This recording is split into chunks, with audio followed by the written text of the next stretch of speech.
आता पाहणार आहोत मोठ्या बातम्या। मला मराठी येत नाही, मी मराठी बोलणार नाही, भोजपुरी कलाकार पवन सिंहची मुजोरीची भाषा। मी मुंबईत राहतो, महाराष्ट्राचे लोक यूपी बिहारमध्ये काम करत नाहीत का, असंही केलं वक्तव्य। उद्धव ठाकरेंची सामनातील मुलाखत लवकरच प्रसिद्ध होणार, राज ठाकरेंसोबतच्या युतीवर उद्धव ठाकरे काय बोलणार याकडे लक्ष। पुणे जिल्ह्यात काँग्रेसला मोठा धक्का, पुरंदरचे माजी आमदार संजय जगताप यांनी सोडला काँग्रेसचा हात, 16 तारखेला भाजपमध्ये प्रवेश करणार। स्थानिक स्वराज्य संस्थांच्या निवडणुकांसाठी 1 जुलैपर्यंतची मतदार यादी पात्र, प्राथमिक तपासणी करून मतदान यंत्र सज्ज ठेवा, वेळोवेळी आढावा घ्या, राज्य निवडणूक आयुक्तांचे निर्देश।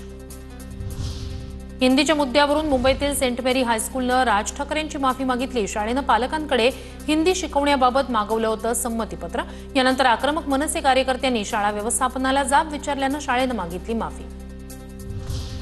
अहमदाबाद विमान दुर्घटनेत एअरक्राफ्ट ॲक्सिडेंट इन्व्हेस्टिगेशन ब्युरोचा अहवाल समोर, विमानाच्या इंजिनाला इंधन पुरवठा बंद झाल्यानंच दुर्घटना, अहवालात नमूद।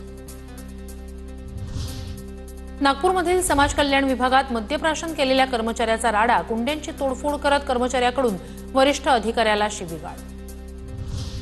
नागपूर शिक्षक भरती घोटाळा प्रकरणात तब्बल 380 पानांचं आरोपपत्र दाखल, 8 आरोपींविरोधात सरकारची फसवणूक, कट रचणं या गुन्ह्यांमध्ये आरोपपत्र।